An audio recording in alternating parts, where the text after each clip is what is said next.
नमस्कार, आप देख रहे हैं एनबी न्यूज। मैं आपके साथ रवि राजपूत। हमारे खास कार्यक्रम अपड़ो उत्तराखंड में आप सभी का स्वागत है। वहीं उत्तराखंड के मुख्यमंत्री पुष्कर सिंह धामी की सुरक्षा में बड़ी चूक का मामला सामने आया है। मामला का खुलासा होते ही देहरादून पुलिस ने सख्त एक्शन लिया है।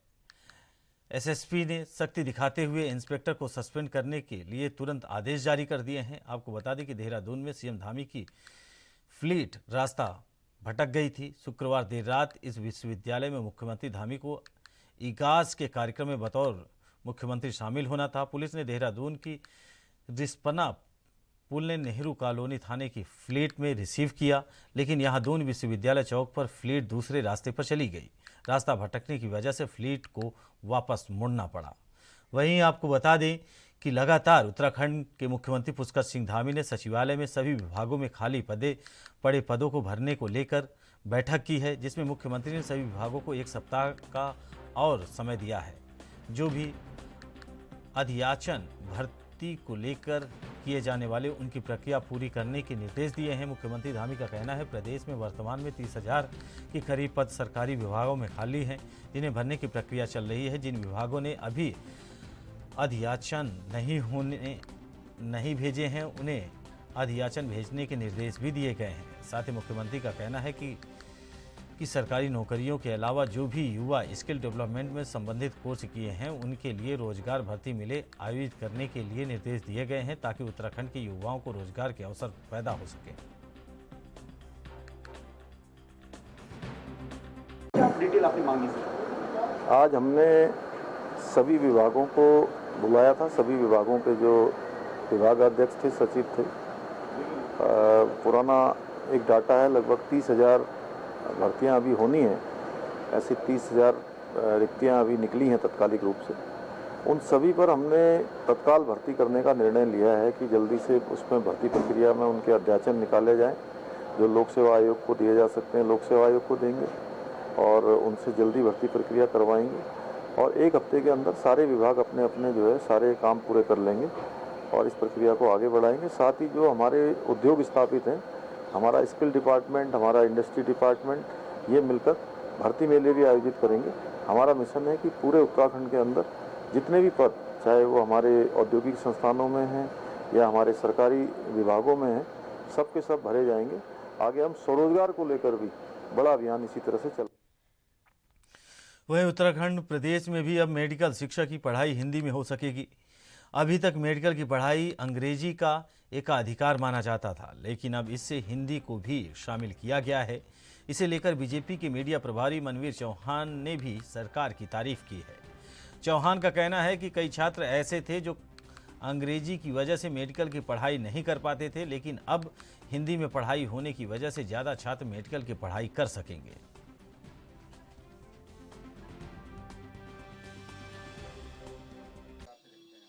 निश्चित रूप से हमारा उत्तराखंड जो राज्य है वो विषम भौगोलिक परिस्थितियों का राज्य है और यहाँ पर हिंदी मीडियम के बच्चे ही अधिकतर पढ़ने वाले होते हैं और उनको हायर एजुकेशन में कई प्रकार की दिक्कतें आती थी, क्योंकि अंग्रेजी माध्यम से पढ़ने में उनको कई प्रकार की कठिनाई थी। इस प्रकार से मेडिकल की शिक्षा में भी उनको बहुत ज़्यादा दिक्कतें थी। मैं आदरणीय मुख्यमंत्री माननीय पुष्कर सिंह धामी जी और स्वास्थ्य मंत्री जी का भी बहुत आभार व्यक्त करता हूं कि उन्होंने जो केंद्र की हमारे गृह मंत्री ने जो पहल की कि मेडिकल शिक्षा हिंदी में पढ़ाई जाएगी, उत्तराखंड में भी वो लागू करने जा रहे हैं अगले सत्र से। निश्चित रूप से उत्तराखंड के जो हमारे नौनियाल हैं, जो आगे भविष्य में मेडिकल शिक्षा ग्रहण करने की कोशिश करेंगे, उनको इसका एक तोहफा मिलेगा और निश्चित रूप से हमारे जो प्रदेश के अंदर डॉक्टरों की कमी हुआ करती थी, उस कमी को भी जो ये अभियान होगा उससे दूर होगी। वहीं गदरपुर में दिनेशपुर मोड़ पर आम आदमी पार्टी के नेता जरनैल सिंह काली ने भतीजे अमृतपाल सिंह के घर पर चोरी का मामला सामने आया है। अमृतपाल ने बताया कि लगभग 50 तोले सोना, कुछ चांदी और लगभग 40 से 45 हज़ार नगद उनके घर पर रखे हुए थे और वह लोग अपने दुर्घटना में घायल भाई को देखने रुद्रपुर गए हुए थे और वह सुबह लौटते हैं चोरी का पता चलता है। वहीं मामले की जानकारी पुलिस को दी गई है और पुलिस लगातार छानबीन कर रही है।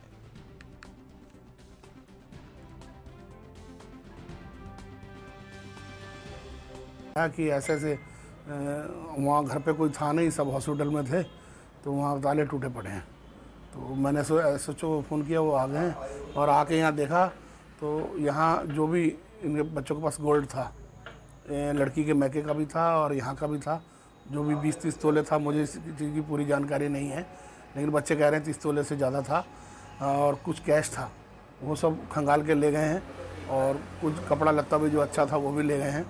अब पुलिस आई है, इंक्वायरी कर रही है, और जहाँ तक मुझे आइडिया है कि यहीं के लोकल के, इन्हीं के जो रेस्टोरेंट में इधर उधर काम करते थे, नशेड़ी लोग थे कुछ यहाँ के अड़ोस पड़ोस के, इन्होंने वारदात को अंजाम दिया है। गदरपुर पुलिस पे क्या उम्मीद रखते हैं? नहीं, मुझे पूरी उम्मीद है। देखो, पुलिस का काम है इंक्वायरी करना, काम करना। पुलिस पे दाग कभी भी नहीं लगाया जा सकता, ना हम लगा रहे हैं। पुलिस काम करिए, अगर पुलिस काम नहीं करेगी तब ऐसा कुछ कहा जा सकता है। आप गदरपुर पुलिस से उम्मीद है जल्दी खुलासा करेगी? अब मेरे को उम्मीद है कि गदरपुर की पुलिस जल्दी खुलासा करेगी, क्योंकि आज से 3-4 महीने पहले 12 अगस्त के आसपास यहाँ पूर्व सभासद बिलन जी की यहाँ भी चोरी हुई थी। वो भी घर पे नहीं थे, और ये भी ऐसे ही हादसा हुआ, ये भी घर पे नहीं है। वो भी खुलासा हो गया और ये भी खुलासा होगा, मुझे पूरी उम्मीद है। देखिए, चोरी की घटना के संबंध में आज सुबह जानकारी हुई। मैं भी गदरपुर को ही आ रहा था। एसओ साहब ने बताया कि दिनेशपुर मोड़ पर ये अमृतपाल जी का घर है, नीचे उनके जो है गाड़ी के टायरों की दुकान है, और जो है उसके 2 मंजिले में उनका जो है वो रहने का कमरा था। उनका जब वहाँ पर गया, उनके अमृतपाल के द्वारा ये कहना था कि मेरे भाई का एक्सीडेंट हुआ है, हम लोग जो है 2 तारीख को तो ये मेडिसिटी हॉस्पिटल में गए थे। और जो उसके बाद जो है आज मैं सवेरे जब आया तो उसने मकान का उसका नीचे ताला टूटा था। चूँकि देखो, अब वो उसमें 50,000 रुपये 50 तोला सोना और चांदी आदि वो उसमें रुपये आदि बता रहे हैं कि जो उसमें चोरी के वो हुई हैं। उनके द्वारा केवल मेन गेट का नीचे जो दुकान में है, उनका नीचे की पल में उसी में केवल एक ताला लगा रखा था। अंदर के कमरे भी हमने देखे तो वो कह रहे थे कि साहब हमने कोई भी उसमें कुंडी लगा रखी थी, कोई ताले नहीं लगाए हैं। उनका जो बेड है, उस बेड के उसमें एक साइड टेबल है, उस साइड टेबल के अंदर से वो कह रहे हैं कि इसमें 25 तोला सोना रखा था। और उसी टेबल के ऊपर उन्होंने एक छोटा सा बैग रखा था जिसमें उस लॉकर की चाबी थी। उस जो साइड वो टेबल है तो वो चाबी थी। वो चाबी निकाल करके मुझे ये लगता है कि किसी जानने वाले आदमी ने, मतलब जो जिसके इसके संबंध में जानकारी होगी इनके घर के संबंध में, उसके द्वारा जो है ये काम किया होगा। इसमें भी हम आगे की वो जांच कर रहे हैं, जो तुरंत ही जो इसका भी खुलासा करेंगे। ऐसा संभव है कि लोग अगर कहीं बाहर जाते हैं तो अपनी सूचना गदरपुर थाना पुलिस में दें इस तरह की घटना? देखिए, ये तो हर चीज़ हमने पहले से ही हम इस चीज़ का अवेयरनेस करते हैं, लोगों को जागरूक करते हैं इस संबंध में। कई बार हमने जो है इस चीज़ में मीटिंगों में भी बताते हैं। आप जो है अगर ज़्यादा दिन के लिए घर में जाते हैं और ज़्यादा कीमती सामान आपके पास पहुँच ले तो 50 तोला सोना घर में रखना ये उचित नहीं है। कहीं लॉकर आज में रखना चाहिए उनको। यदि इतना महंगा सामान उन्होंने घर में रखा है तो ज़रूर उनको पुलिस को सूचित करना चाहिए कि मेरे भाई की तबीयत खराब है, मेरा पूरा परिवार जो है हॉस्पिटल में जा रहा है। ये भी नहीं किया। फिर उसके बाद जो इतनी बड़ी उनकी दुकान है और इतना महंगा सामान उनका जेवरात उनके घर में रखे हैं, तो कहीं पर भी उनके द्वारा जो है सीसी कैमरे भी लगाए गए। तो मैं तो लोगों को यही मैं निवेदन करूँगा कि कभी भी आप लोग घर से अगर कहीं जाते हैं तो पुलिस को थाने में ज़रूर सूचना दे के जाएँ। और जो अगर घरों के आसपास में अगर ज़्यादा कीमती सामान अगर आपने घर के अंदर रखा है तो ज़रूर उसमें सीसी कैमरे आदि। तो बड़े भैया का एक्सीडेंट होता है शाम को, हमारे पास जैसे फ़ोन आता है रात को करीब 8:30 बजे के आसपास फ़ोन आता है हमारे पास, 9 बजे के पास। तो अपनी दुकान बढ़ा के हम लोग वहाँ चले जाते हैं हॉस्पिटल। वहाँ देखते हैं कंडीशन ज़्यादा ही ख़राब है भैया की। तो 1-2 दिन बाद मैं आता हूँ यहाँ पे कपड़े वपड़े लेने अपने, क्योंकि वहाँ समय लग जाता है। आईसीयू में वेंटिलेटर पे भैया हैं। आईसीयू पे आए हैं आप? कपड़े लेने जब मैं आता हूँ 2-3 दिन बाद कपड़े लेके जाता हूँ, लॉक करके जाता हूँ सही सलामत। यहाँ सब कुछ ठीक है हमारा। तो उसके बाद मेरी आँख में दिक्कत हुई है ये, तो मेडिसिन मेरी यहीं पड़ी थी घर पे। तो मैं मेडिसिन लेने आता हूँ, अभी देखता हूँ ताले टूटे हुए हैं। क्या क्या सामान चोरी हुआ? सामान करीब 50 तोले के आसपास सोना है, थोड़ी बहुत चांदी है और 35-40 हज़ार रुपये कैश है। तो यहाँ से निकला है। घटना की जानकारी कितने बजे पुलिस को दी आपने? आते ही मैंने सुबह दी है जानकारी, जैसे भी आया हूँ। लगभग 7 बजे? नहीं, कितनी देर बाद पुलिस आ रही है आपके घटना देने के बाद? 10 मिनट के अंदर अंदर पुलिस आ गई मेरे पास। टाइमिंग में आपको बता देता हूँ। तो गदरपुर पुलिस से उम्मीद रख रहे हैं खुलासा करेगी? बिल्कुल सर, उम्मीद है। पहले सारे खुलासे हुए तो ये भी खुलासा क्यों नहीं होगा।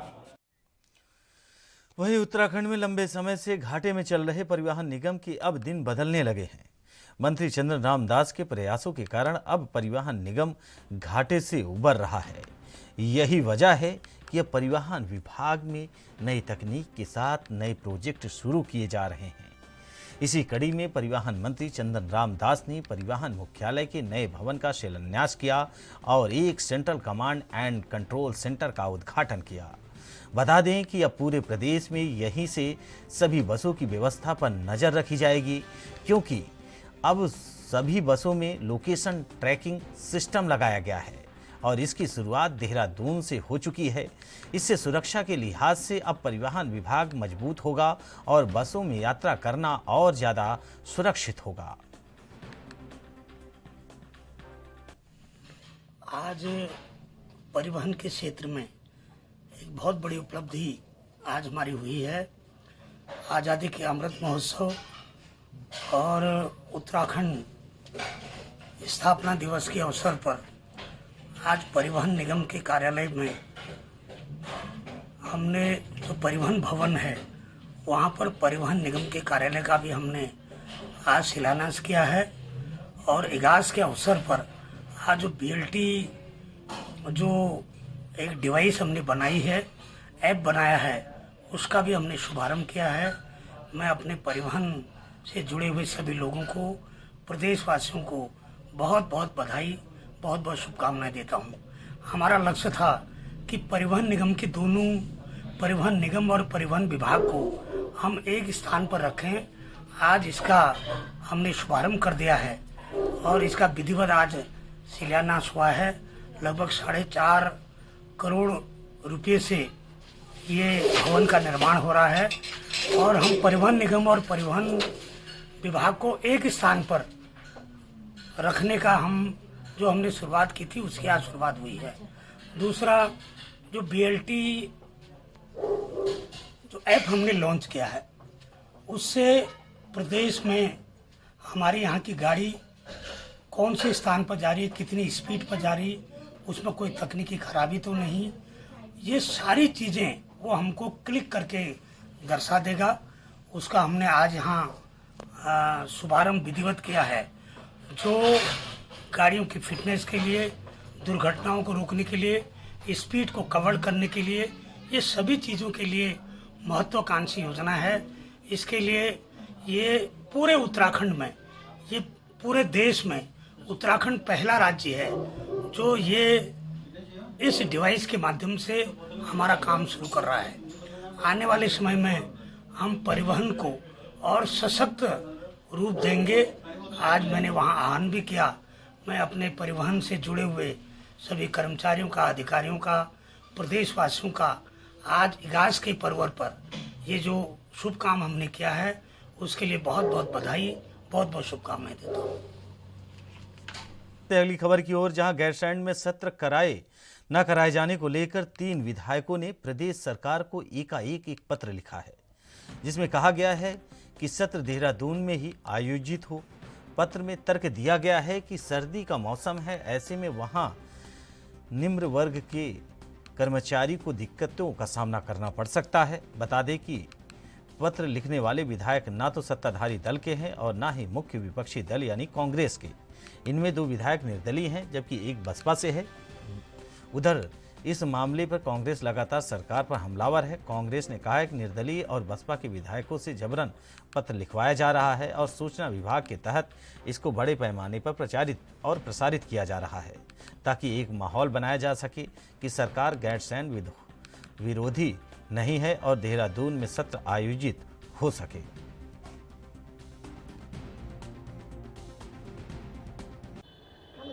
सोची समझी रणनीति है, बहुत ही सोची समझी रणनीति है।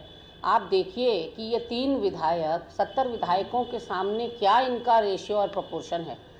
70 में से अगर 3 ने चिट्ठी लिखी है तो इसका मतलब कि 67 विधायक ऐसे हैं जो चाहते हैं कि गैरसैंण में शीतकालीन सत्र प्रस्तावित किया जाए।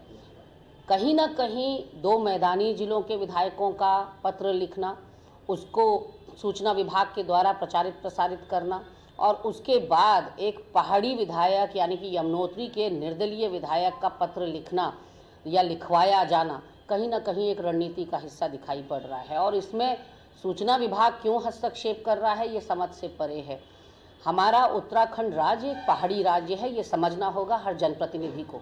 जिस तरह से आप सुख सुविधाओं के अभाव में वहाँ जाने को तैयार नहीं हो रहे हैं, इन तीनों विधायकों से मैं पूछना चाहती हूं, जब ग्रीष्मकालीन सत्र धामी सरकार ने गैरसैंण में नहीं कराया, तब आपने पत्र क्यों नहीं लिखा? तब आपने कारण क्यों नहीं बताए कि ग्रीष्मकालीन सत्र वहां होना चाहिए, जब वो ग्रीष्मकालीन राजधानी घोषित की जा चुकी है भाजपा के ही मुख्यमंत्री के द्वारा? यानी कि गैरसैंण में सत्र क्यों ना हो, इसके बहुत सारे कारण गिनाए जा रहे हैं, लेकिन वहां सत्र क्यों होना चाहिए, इसका कोई कारण विधायकों के पास नहीं है। लानत है ऐसे जनप्रतिनिधि। वहीं अल्मोड़ा के चौहान फाटा में गवर्नमेंट पेंशन्स वेलफेयर सोसाइटी ने सरकार की ओर से बनाए गए स्वास्थ्य गोल्डन कार्ड को लेकर स्थानीय विधायक मनोज तिवारी को एक ज्ञापन दिया, जिसमें 10 माह की कटौती का वापस करने और केंद्र सरकार की तरफ से 3000 रुपये प्रतिमाह चिकित्सा भत्ता दिए जाने की मांग की गई है। इसे लेकर विधायक ने कहा है कि जो आज पेंशनरों की ओर से उन्हें ज्ञापन दिया गया है, उसे लेकर वो सदन तक जाएंगे और उनको न्याय दिलाएंगे। जो आज अल्मोड़े में हमारे गवर्नमेंट पेंशनर एसोसिएशन के लोग अपनी न्यायोचित मांग को लेकर यहाँ पर धरने में बैठे हैं। हमारी सरकार से मांग है कि जो हमारे कर्मचारी हैं, जो सेवानिवृत्त हो चुके हैं और जो वर्तमान में कार्यरत हैं, और सरकार ने एक फरमान जारी कर दिया है कि उनके चाहे वो स्वैच्छिक हो चाहे नहीं हो, उनके जो पैसे काटे जा रहे हैं उनकी स्वास्थ्य सुविधाओं को लेके, तो कम से कम इस मांग को कि उनकी जो 21 महीने की जो कटौती हुई है और उसकी 10 माह की कटौती हुई है और बिना पूछे कटौती कर गई है, तो इसको वापस लिया जाए और इनके मूलधन को दिया जाए करके इसको लेके यहाँ पर धरने में बैठे हैं। मैं इसके लिए समर्थन में आया हूँ और आज इनको आश्वस्त करने के आया हूँ कि जो आगामी सत्र है उसमें निश्चित रूप से गोल्डन कार्ड का जो बहुत महत्वपूर्ण मुद्दा है उसको सदन।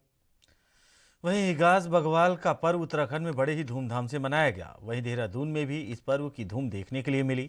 देहरादून के बन्नू ग्राउंड में केंद्रीय राज्य रक्षा मंत्री अजय भट्ट पहुंचे, जहां उन्होंने इगास बग्वाल पर प्रदेशवासियों को प्रेरित किया। उन्होंने कहा कि ये त्यौहार उत्तराखंड का पारंपरिक त्यौहार है और इसको मनाने के लिए प्रवासी उत्तराखंडी अपने गांव पहुंच रहे हैं। साथ ही उन्होंने कहा कि जिस तरह से लोग अपने पारंपरिक पर्व को मनाने के लिए उत्साहित नजर आ रहे हैं, ये राज्य की संस्कृति के लिए बेहद ही खास और महत्वपूर्ण पल है।